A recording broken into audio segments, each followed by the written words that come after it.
Hare.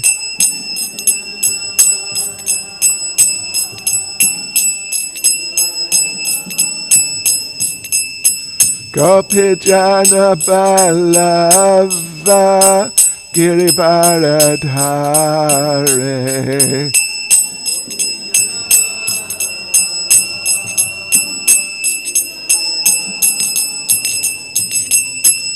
Yashodanandana Vraja Janaranjana.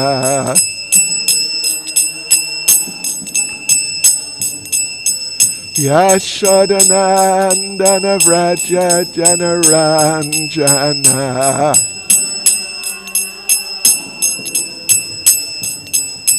Yamunatira Vanachare.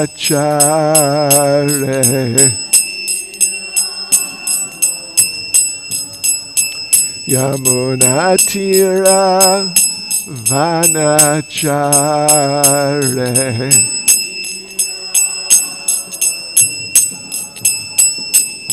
Jaya Radha Madhava Kunja Bihare.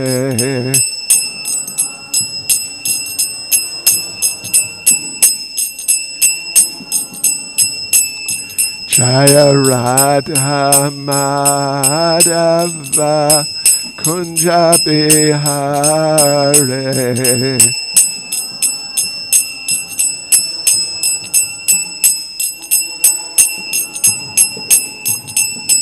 Gopijana Ballava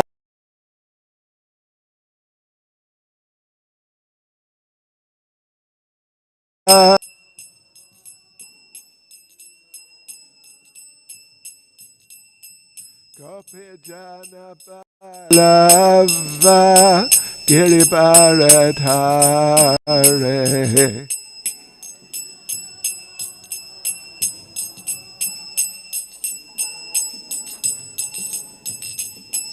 Yashodanandana Vraja Janaranjana.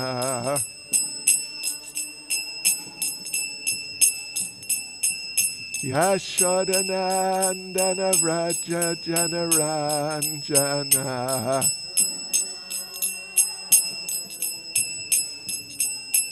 Yamunatira Vanachare.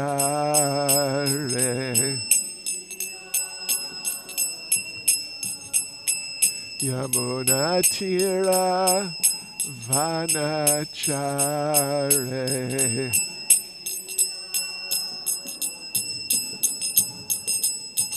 Jaya Radha Madhava Kunja Bihare.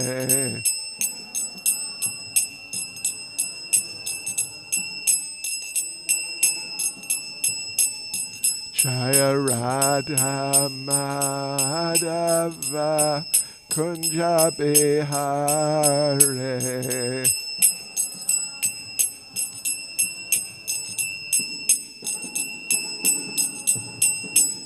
Jai Prabhupada, Jai Prabhupada, Jai Prabhupada, Jai Prabhupada.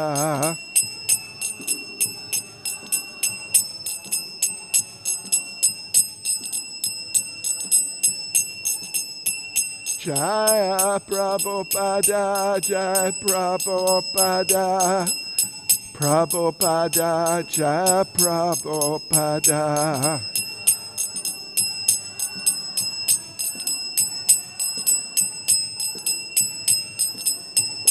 Jai Jai Prabhupada, Prabhupada, Prabhupada, Prabhupada.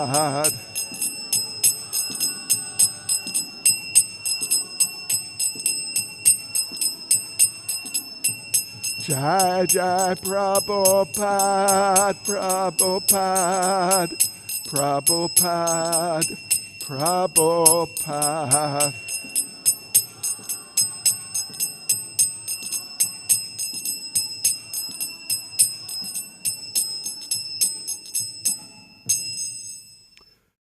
Jamshvad Paramahansa Parivrajakacharis Tadishishamadhis Divine Grace A.C. Bhaktivedanta Swami Srila Prabhupada Ki ISKCON's founder Acharya Srila Prabhupada Ki Grantaraj Srimad Bhagavatam Ki Shri Shri Radha Radhanath Ki Shri Giri Govardhan Ki Shri Chaitanya Mahaprabhu Ki Sankirtan Yagya Ki Gaur Premanande. All glories to their Samo devotees. All glories to their Samo devotees. All glories to the assembled devotees. All glories to Sri Guru and Sri Gauranga. All glories to Srila Prabhupada.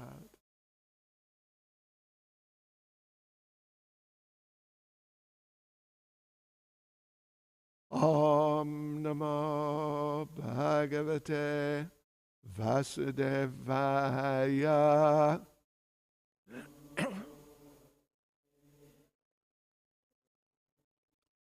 Om Namo Bhagavate Vasudevaya.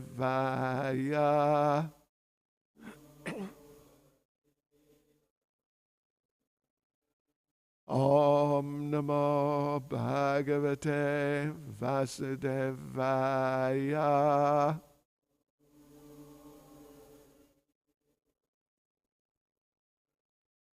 Reading from Srimad Bhagavatam, Canto 4, Chapter 6. Brahma satisfies Lord Shiva.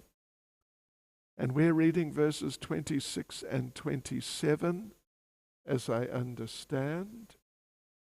I hope so, yes. Okay, 26 and 27. Yes, right. 26 has no purport. I'll just read that myself right now, and then we'll do 27 together. Yayostat snana vibrashta navakunkuma pinjaram vitrishopi pibant yambha payayanto gajagaji. Translation. After the damsels of the heavenly planets bathe in the water, it becomes yellowish and fragrant due to the kumkum from their bodies. Thus, the elephants come to bathe there with their wives, the she-elephants, and they also drink the water, although they are not thirsty.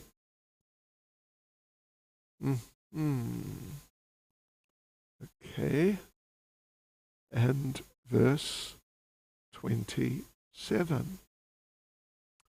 Tara Hema Maharatna Vimana Shata Sankulam Joshtam Punyajana Stripir Yata Kam Satadid Ganam Tarahema Maharatna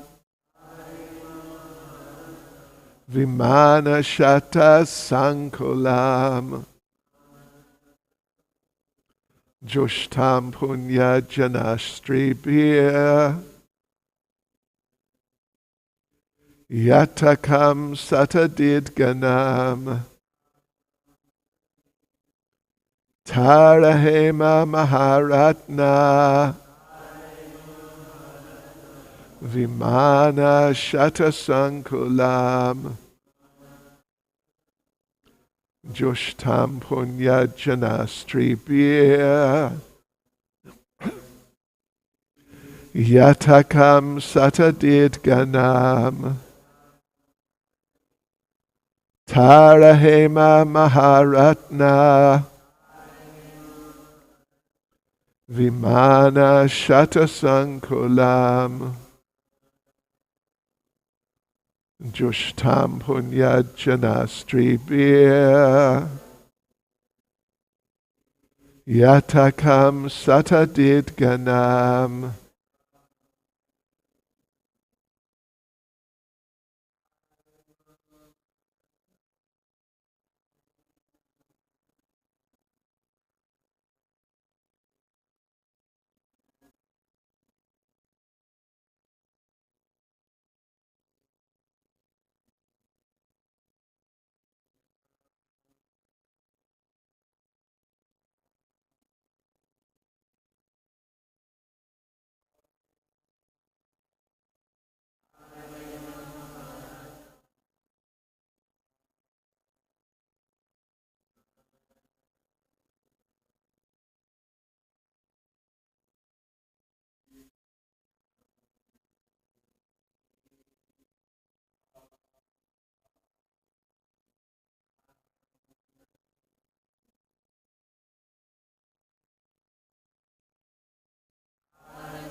Mataji's.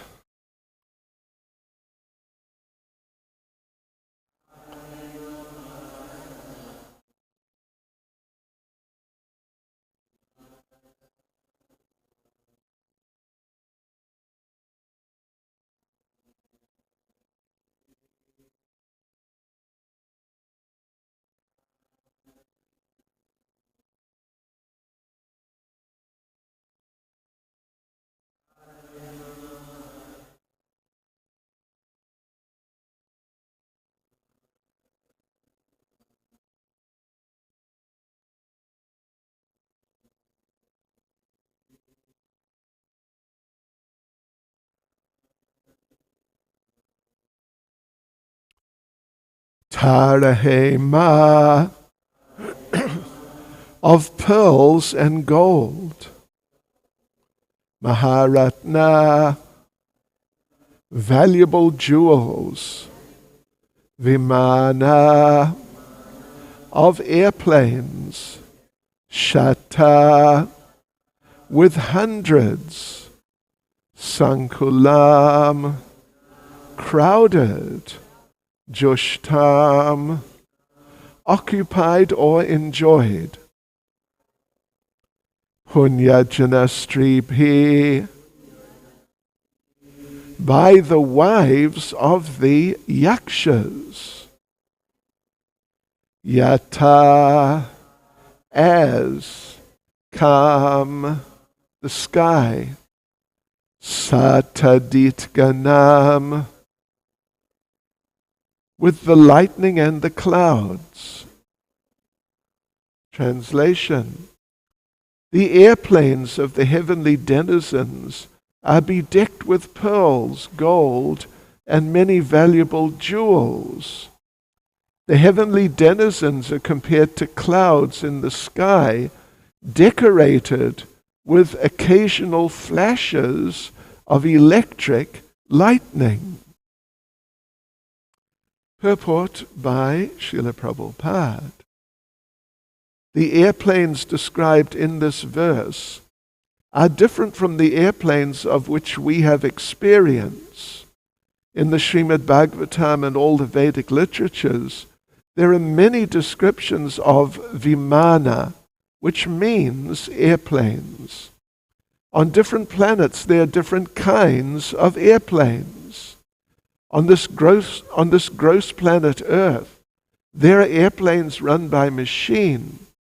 But on other planets, the airplanes are run not by machine, but by mantric hymns. They're also used especially for enjoyment by the denizens of the heavenly planets, so that they can go from one planet to another. On other planets, which are called Siddhalokas, the denizens can travel from one planet to another without airplanes. The beautiful airplanes from the heavenly planets are compared here to the sky because they fly in the sky. The passengers are compared to the clouds. The beautiful damsels, the wives of the denizens of the heavenly planets, are compared to lightning. In summation, the airplanes with their passengers which came from higher planets to Kailas were very pleasant to look at. So, I'm going to read both verses again, actually. Yayos tatsnana vibrashta navakunkama pinjaram vitrisho pipibantyampa payayanto gajagaji. After the damsels of the heavenly planets bathe in the water, it becomes yellowish and fragrant due to the kumkum from their bodies. Thus the elephants come to bathe there with their wives, the she-elephants, and they also drink the water, although they are not thirsty. Verse 27. Tarahema Maharatna Vimana Shatasankolam Jushtam Punyajana Stribir Yatakam Satadid Ganam. The airplanes of the heavenly denizens are bedecked with pearls, gold, and many valuable jewels. The heavenly denizens are compared to clouds in the sky, decorated with occasional flashes of electric lightning. Nama Om Vishnupadaya Krishna Prasnaya Bhutale Shrimati Bhaktivedanta Swaminiti Namane Namaste Saraswati Deve Gauravani Pracharine Nirvishesha Shunyavadi Paschityadesh Tarne Shri Krishna Chaitanya Prabhu Nityananda Shri Advaita Gadadha Shivasati Gaura Bhaktivinoda Hare Krishna, Krishna Krishna, Hare Hare, Hare Rama, Rama Rama, Hare Hare. Vanchakalpatarubhyascha kripa sindhubhya evacha patitanam pavanebhyo vaishnavebhyo namo namaha. Well, just one little point from the previous verse, from verse 26, that when the heavenly ladies from different places actually, not just from Kailash, some of them from Kailash, but others from other heavenly planets, they bathe in the water there in Kailas, and it's just really, really a really amazing experience. The Nanda and Alakananda rivers, they have been sanctified by the dust of the lotus feet of the Supreme Lord Govinda. And not only that, but some special type of heavenly nature has been imparted to them by the kumkum from these heavenly ladies. Yellowish, fragrant kumkum. Generally, we don't have, well, I don't know, but as far as I know, we don't have experience of yellow kumkum, do we? Anyway. Huh? Red. Yes. Plenty of red kumkum. And not so much yellowish. And fragrant. Fragrant. The kumkum may be fragrant itself. Their bodies may impart some fragrance to the kumkum also. That's possible. So the waters of the Nanda and Alakananda, with all these different features of their nature, they become very attractive. And so the elephants, when the heavenly elephants come with their wives, they drink the water even though they're not very thirsty. You know, sometimes if you're just going to drink, I mean, for some people, if you're just going to drink water, it's not very exciting. You don't drink much. But if you've got some sweet drink, then you may drink quite a bit. Just because it's got a special taste to it. So these things happen. Similarly, sometimes with foodstuffs. If it doesn't taste nice, people may just take a nibble. If it tastes nice, then they may take a lot, even though they might not be particularly hungry. So this is going on there in those heavenly planets. The people who live there, the people who visit there, even the animals, they're very special living entities. And so because of their special natures and what to speak of, the influence of the Supreme Personality of Godhead and the dust from his lotus feet. So the whole environment, the atmosphere, and even the actual physical properties, like the taste of the water, the fragrance, everything becomes enhanced and becomes, by our standards, ordinary material standards here on this middle level planet, one of the earthly planets. It's right in the middle of the different levels within the universe, from hellish through to ultimately the planet of Lord Brahma, topmost heavenly planet. So here on this planet, sometimes we get little hints of these things, little hints of heavenly experiences and things like that.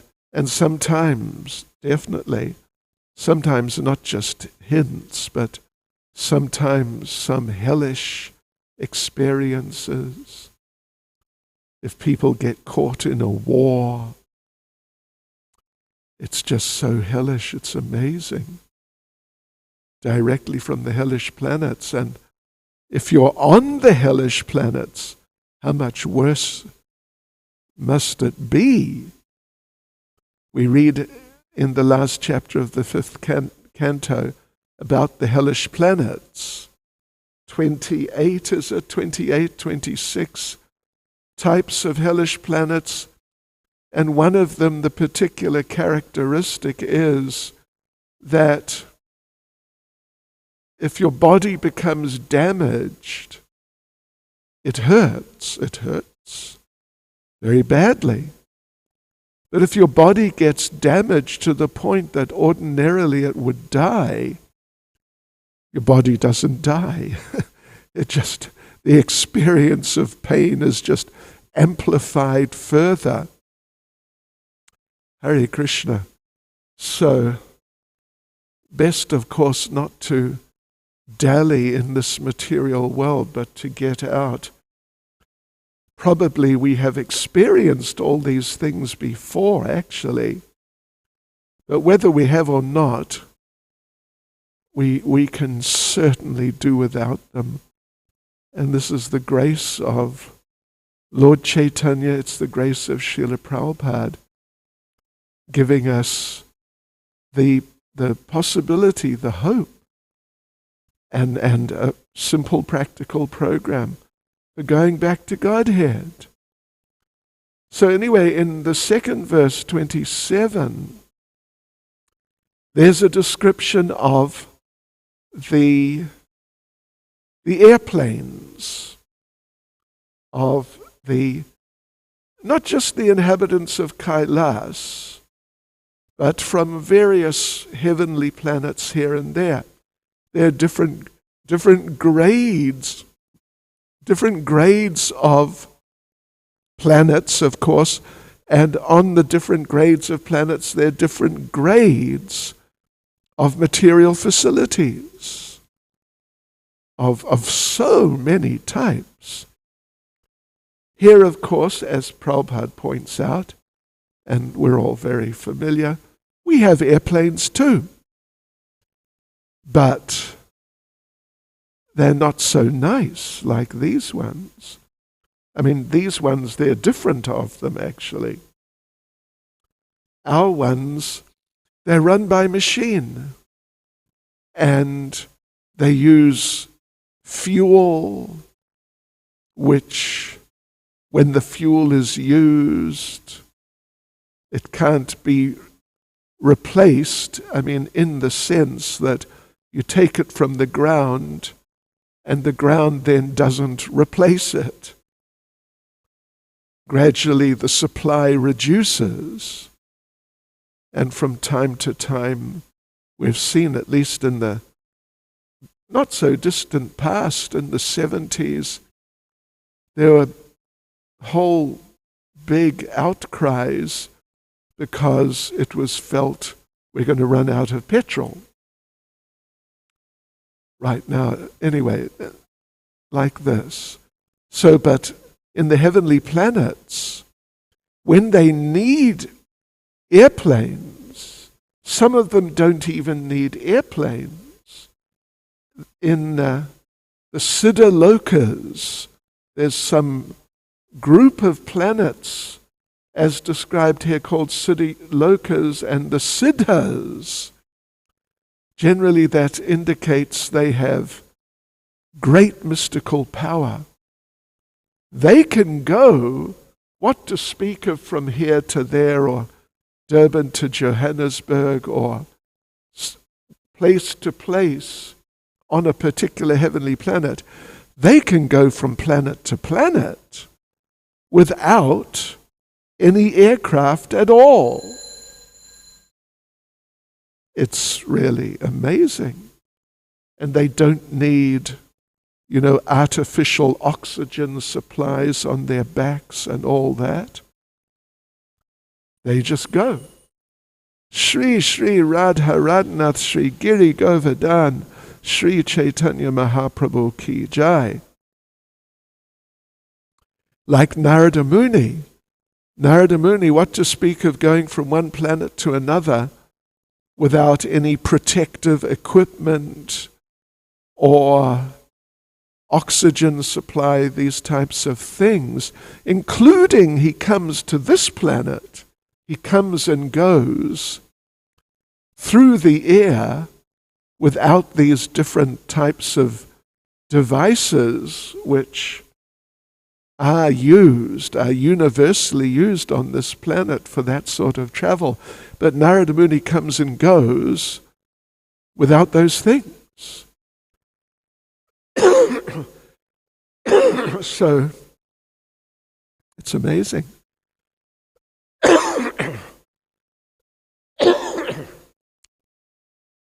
It's really amazing compared to our standards.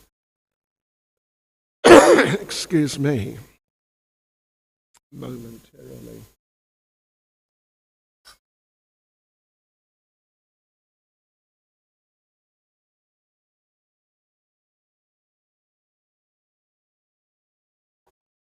And it's something like,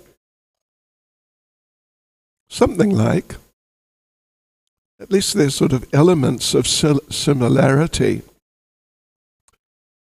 between our experience of flying, including interplanetary flying, at least we hear about, and these demigods, different types of heavenly personalities, and their flying. So there's some similarities in principle there between the similarities between our experiences in doing different things, going in the air, going under the sea, going sometimes very quickly. So our experiences of these types and the experiences, for example, of species like the ants, or just so many animal species, they have their built-in physical capacities, but because they don't have the intelligence of the human beings, they're not able to adapt at all to different environments. Like if they're land-bound, they can't really go under the sea for a long time or fly in the air for long. But humans have been able to adapt, at least to some degree, to deal with these things. So anyway, yes, from planet to planet, there are different standards for achieving different things. In this case, particularly here, of course, to be able to fly. And they use mantras to fly. That's amazing. Even nowadays, there are people, at least we hear, at least Srila Prabhupada definitely spoke of people who could cure snake bite, like even really serious, like cobra or something even worse, by mantra. Prabhupada talked about that. So different things can be done in different ways, and flying can be done in this mechanical way using petrol or some form, some derivative of oil. But in the higher planets, they just use mantra. And you don't need to, and mantras are sort of, you could say, they're free. So they just fly around just like that. There's also, there is medicine, medical practices on different levels. There are medical practices where they cure even some serious condition, internal condition, where there's some serious malfunction inside. But if people know the science, if they're on that level, they can cure by mantra. And then whatever some growth or lesion or these types of horrible things, then they have a look later and it's gone by the power of mantra. As I've heard, there's 3 levels. One level is through mantra. You can actually change the functioning of the gross material body, even in major ways. Another level is through, you could say different medicines, but we'll say different medicines, including natural medicines if people have the skills. And then, and in that way also, major alterations of the physical structures of people's bodies can be made. And then there's our level, gross level, where you got to cut it open, cut it out, sure, and somehow stick it back, whatever's left back together, and hope for the best. But sometimes it doesn't work, as I found out some weeks ago, and they have to do it again. Krishna, Krishna. So there are different levels, and there are all sorts of implications of the different levels. There are different levels of skills in doing the same things like flying or like medicine. There are different levels of opulence, like even on this planet in Vedic times, in the times of Lord Krishna at least. It was just common, it was normal practice. Little children, preschool, just, socially inept little children would be decorated with jewelry. And it was completely normal. Actual precious gems. And the parents wouldn't really worry so much, because children being children, sometimes they fight, they roll around, they run around, and children lose things. They might lose some of the jewels, but the parents, it wouldn't be such a big thing because there was such a supply, such availability. So here in the heavenly planets, they have airplanes that can travel interplanetarily and very quickly by mantra, and they are bedecked with pearls, gold, and many valuable jewels. Even when some multi-billionaire has their own private aeroplane, and sometimes they have quite big ones, but there's definitely no pearls, gold, or valuable jewels at all. So the different standards like this. I remember quite some years ago, like several years ago, say, sitting on an airplane in the Johannesburg airport, waiting to take off to come to Durban, and we were on a South African Airways plane, which is white, basically white. Next door to us was, I forget what type, but it was red.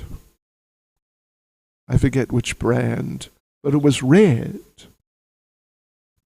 And sitting in front of me, in the row in front of me, was a young mother and her very young son. Very young means like 3 or something along those lines. And the little boy's looking out the window, looking at the red plane. And he says, "Mama, I want to go on the red plane." And Mama says, "Well, we're on this plane." Mama, I want to go on the red plane." Okay, next time we'll go on the red plane. "Mama, I want to go on the red plane." And it became a crisis. Because, it was a little more apparently jazzy or attractive. The best decoration they can do is some paint, some more attractive paint type of styling. But these planes, they're decorated with pearls, gold, and many, many valuable jewels. It's really, by our standards, it's just completely amazing. But for them, it's normal, as the verse says. When the airplanes travel in the sky, they look like they're part of the sky. They're compared to the sky. And the passengers are compared to the clouds. It's a very beautiful scene. And not with roaring engines and all this type of thing. Anyway, now of course, here on this middle planet, we are in a civilization of machines of different types. Just the functioning of actual human beings is amplified and adapted in so many cases by them operating different machines.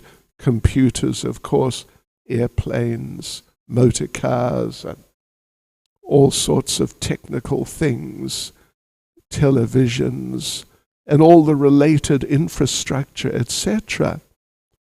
We've become a mechanized society, certainly much more than we were when I was a child. When I was a child, at least initially, there was not even televisions. They didn't exist anywhere. If you wanted some entertainment at night, you had to listen to the radio. But now, it's not just televisions, but so vast amount of resources on the internet. And an interesting question, of course, is what next? What next? Who thought of the internet before it existed? But when the next thing comes, which it will come, unless, of course, we wipe ourselves out. But I think, things may get worse. Things will get worse, but I don't think we're going to wipe ourselves out for a while. So there'll be something else. And I read that, I can't remember if it was Prabhupada in a class, but I read that when Arjuna, well, there's one incident, it's particularly described in Mahabharata, it's mentioned in the Bhagavatam, but just sort of very briefly. But there was one incident where Agni, the demigod of fire, why exactly I cannot remember, but he decided to incinerate a forest. The Khandava forest. For some reason, he decided to just burn it to the ground, and everything and everyone within it would just simply be burnt to ashes. So he did. So this huge fire, massive, gigantic fire, took place. And even some other demigods, even Indra himself, tried to extinguish the fire. They couldn't do it. They tried to extinguish it, but Agni just got more inspired and made the fire more intense. So there was one demon who was in the forest, and he was going to be burnt. Actually, Mayadanava. Mayadanava's a very famous demon, actually, and extremely powerful in terms of mystic powers. Even Prabhupada, I was reading this morning, Prabhupada says, powers of black magic. Mayadanava had just amazing powers, but he couldn't escape.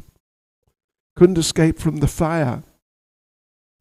So it's a bit of a long story, but he turned to Arjuna, and somehow or other Arjuna extinguished the fire and saved Mayadanava. So Mayadanava, Krishna was present. Mayadanava, having been saved by Arjuna, he felt very grateful and he wanted to reciprocate. So he asked Arjuna, and Yudhisthira was there. Well, he asked Arjuna though, what can I do for you? Please just tell me, and I will do. Whatever's within my power, I'll do. And Arjuna didn't really know what to say. So Mayadanava suggested, let me teach you the science of yantra, the science of machines. Means like highly sophisticated mechanical knowledge to make some just super incredible machinery. So he offered that to Arjuna, but Krishna told Arjuna, don't accept it because it's demoniac and it will influence you. So don't accept it. So Arjuna did not accept it, and then Mayadanava said, all right, then I will make an assembly house, like a big meeting house for you and for Yudhisthira in Hastinapur, so you can have like you more or less heavenly facility for having your gatherings. And he did that. He did that. And it became part of the sort of the setup of facilities in Hastinapur. So, but it's interesting that Krishna told Arjuna, don't accept that knowledge of machines because it'll corrupt you. And we can see in so many ways how the science of machines, which includes all sorts of machines like this little device here, telephones, etc., how it corrupts many people in many ways. Yes. Like just as an example, the internet available, who doesn't have access to a device which can access the internet? But now, all these little children and adolescents and teenagers, they have access to just literally anything. Pornography of the just most extreme, just anything. Violence, multiple sources, different types of violence at an early age. In the old days, well, there were not even pornographic movies, and the war movies and all that sort of thing, they were not like, from what I hear, some of these things are like now, just extreme. So it's all part of the machine culture. Of course, on the other hand, and I was reading this morning different things from Srila Prabhupada about machines, and Prabhupada on a number of occasions, quite a number, Prabhupada was advocating that we can use machines in Krishna's service. Obviously in certain respects, not just any machine in any way, but we can use machines. And so Srila Prabhupada used a dictaphone, not very advanced by today's standards, but still a very useful machine. Now we talk about the books which Prabhupada has written, but the vast majority he didn't write in the literal sense. The vast majority he spoke. So it's very useful. But I've read a number of times, and I imagine some of you have read, how when in, I think, Los Angeles, somewhere in America, Srila Prabhupada was introduced to the telex machine, and you could communicate internationally or anywhere where there's another telex machine and send messages. So in Prabhupada's presence, the devotee sent a message to one other temple that had a telex machine that Srila Prabhupada is here by the machine. And so they sent back a message of greeting to Srila Prabhupada. And Prabhupada was like, oh, okay, that's interesting. But at the end of the demonstration of the telex machine, Prabhupada said, you must be careful because you're probably just going to use it for prajalpa. Yeah, just a facility for chatting and, whatever miscellaneous stuff of not great importance. But according to the principle, of course, of using, engaging things, yukta vairagya, engaging whatever's there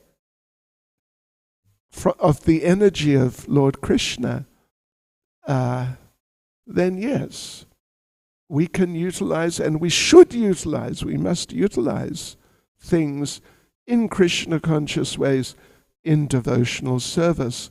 And then even these machines can actually be extremely useful. Extremely useful.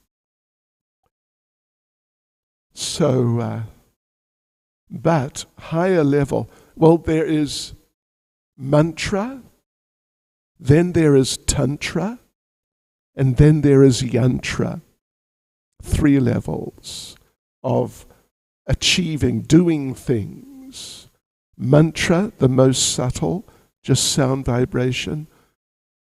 Tantra is also sort of partially subtle, even including, Tantra includes worship.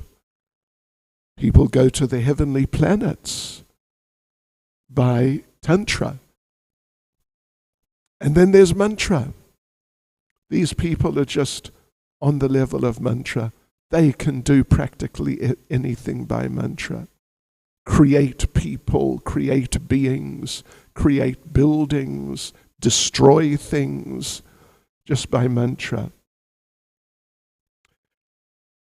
And what there was some other thing I wanted to mention, was it? Or maybe, this is Kailash. And somewhere I saw, in the word for word of verse 27, Punya Jana Stribi, Prabhupada translates, by the wives of the yakshas, particularly the yakshas, Punya Jana, pious people, Punya Jana Stribi, the wives of the pious, of the yakshas, because they're on Kailash, along with Lord Shiva and his personal associates. You get Kuvera and his associates are the yakshas, and they live there on Kailash or in the vicinity of Kailash.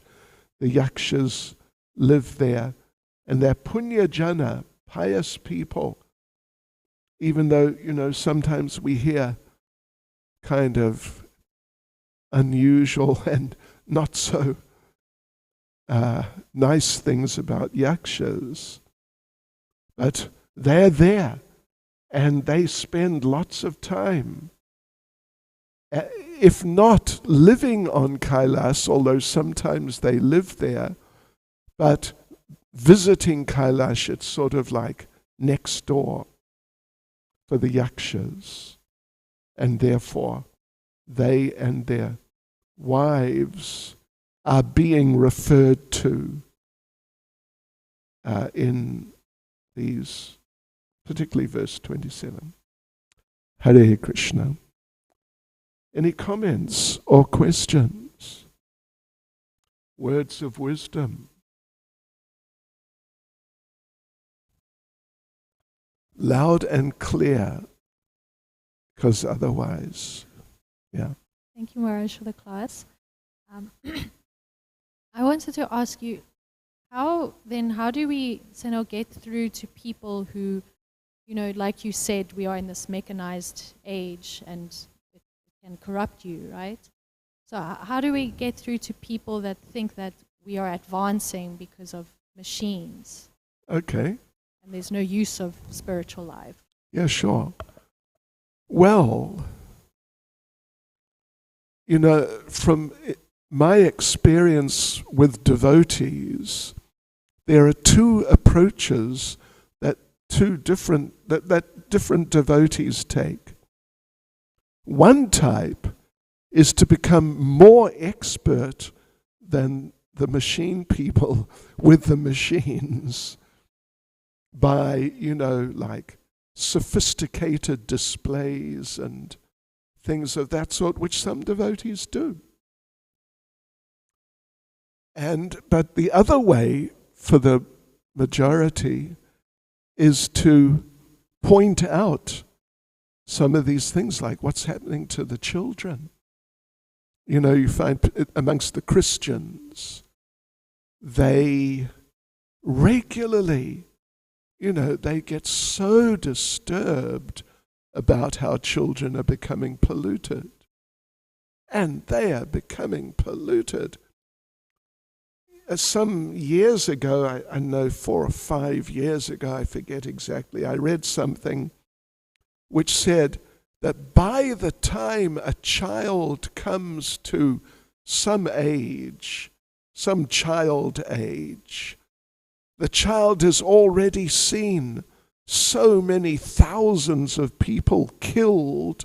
I mean, maybe actually sometimes literally killed in the news, but at least in the movies and all that, even though they're acting, it's pretty realistic. They've seen thousands of people killed, and they've seen so much illicit sex life directly or indirectly. By the time they reach, I forget what it was, but it wasn't adulthood. It was some childish level age. So if you just go back, to my childhood 60, 70 years ago, it was very rare. It really was rare. So thoughtful people will appreciate that point because it's blatantly obvious, actually. And, it's like Srila Prabhupada. It's a modern day version of Prabhupada pointing out how we're not this body and you suffer, the body leads to suffering. And I mean, of course, we also say that. But in regard to talking about the machines, yeah, things like that. It's a suggestion. Thank you, Maharaj. Yeah, a lot of people I've spoken to, they think, as children, keep them away, but then they think as adults that it doesn't affect them. They think seeing violence or playing violent video games, it doesn't affect them. Well, it's one of their many mistakes. There's a multitude, ever increasing. Yeah, it contaminates them like mad. And therefore they become violent. They see violence on television or wherever it is on the computer. And in some cases then they go out and do the same thing.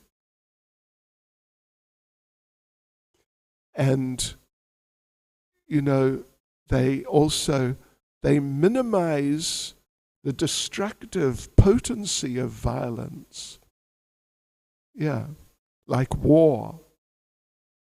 Just, to have a war. But, they minimize violence, of different types of violence. The revelations which have been coming and are continuing to come about violence against women. Yeah. It's beyond shocking. It's subhuman. Yeah. Hare Krishna. Oh, a comment from Swetadweep, Prabhu. Connaissance. It's a question.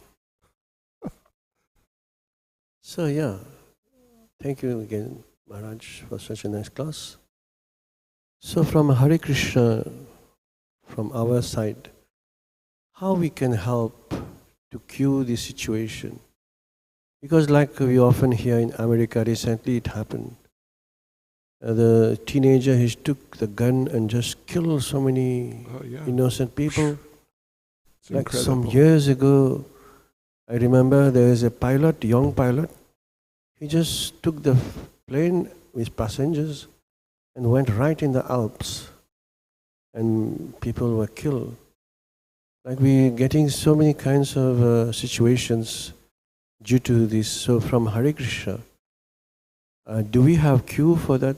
Are we able to help to, because it's difficult, very difficult nowadays. Yeah, well, what I'd say is Prabhupada has given us, we can use, I mentioned, like creative forms of technological type of preaching that can be done.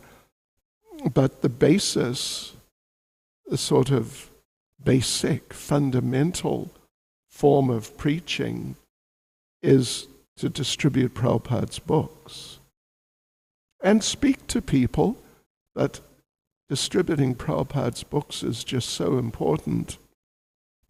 And if we really continue doing that, or do it more and more and more, it will affect the atmosphere, and it'll affect the people individually and collectively.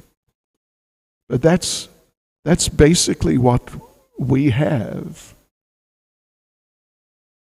Like I've read a number of times, and I just read, I don't know, a week or 2 weeks maybe ago, Srila Prabhupada's conversation with, I think it was Tusta Krishna.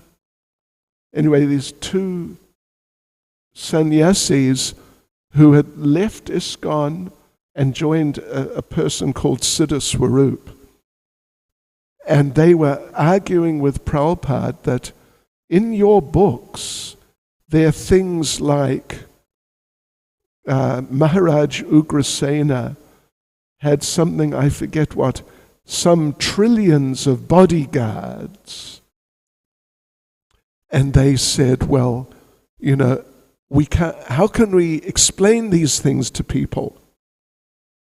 And, it's a very interesting discussion, and Prabhupada gets on their case, my gosh. But eventually Prabhupada says that, I can't offer you more than this. Yeah. It's in the Puranas, so, I can't help you with some of these questions. So, of course, we should try to be innovative and creative, to reach people in ways that they'll think, oh, look at that, that's interesting. But the basis will always be to give them, you could say, digestible spiritual Krishna conscious knowledge, which is what Prabhupada was so expert at.